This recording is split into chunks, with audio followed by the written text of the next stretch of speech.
I've enjoyed having Brody stay with us at dog college. I'm gonna go through the heel first with Brody. So what you're gonna notice is I have a loop. When I'm heeling him, see that little loop right here I'm pointing to? That's what the leash should be like. When Brody's heeling, that's what it needs to look like. We need to have a loose, the leash should be loose.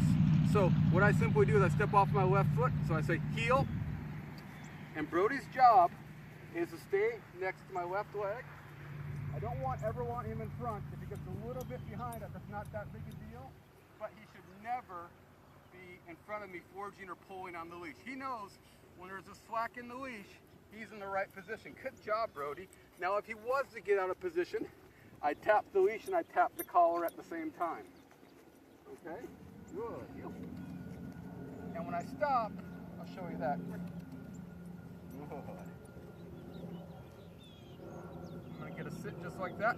And that's probably the only time I want to see you put any kind of pressure on the leash, is just when you stop. I don't want him forging. He's got to learn the cues when you're gonna stop. So what I do, that's the only time I want a little bit of pressure on the leash, and the minute his rear end hits the ground, the pressure comes off. Hey.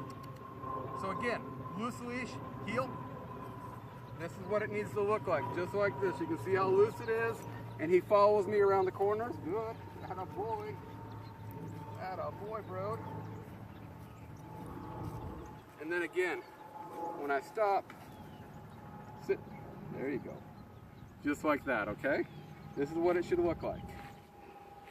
I'm going to show you, Brody's pretty close to getting the off-leash heeling if we work with him a little bit more, but I'm going to show you kind of the step I do to kind of get to that final step. So I'll be heel, and then I can just drop the leash. Come on, bro. Good. And even with the leash on the ground, atta boy, he's staying in position. Good boy. Good heel. Good. And when I stop, sit. Good. Like that. So he's getting really close. He's such a nice little dog. Smart little dog. A little stubborn every once in a while. But he's really willing to please.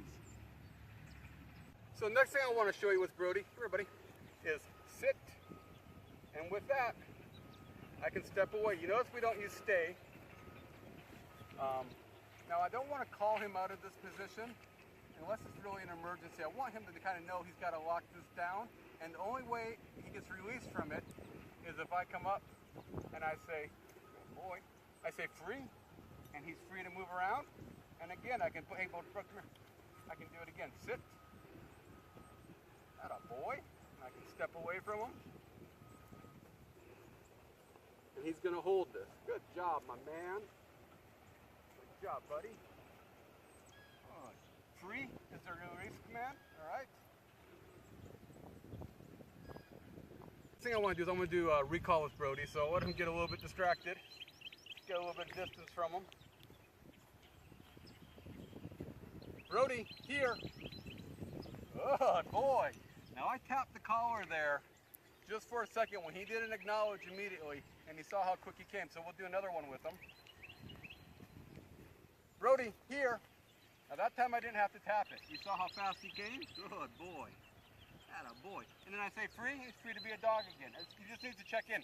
Brody, here. Good. Free. Good. So now what I want to show you with Brody is I want to show you the place bed. So I can go place.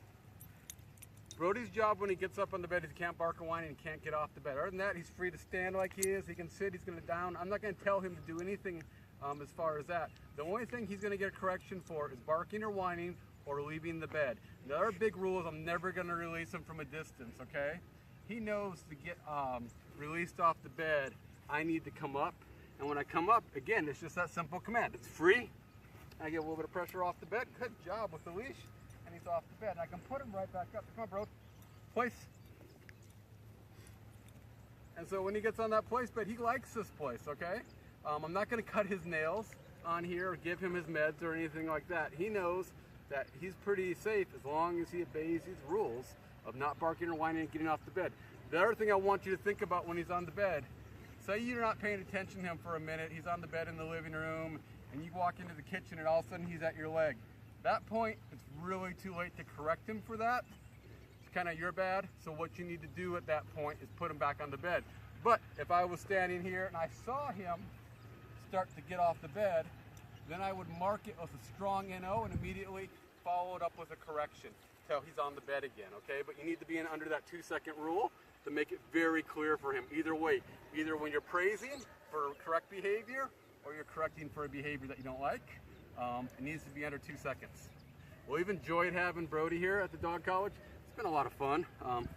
He's a cool little dog, powerful little dog, doesn't know his size. But we've had a good time with him, huh, buddy?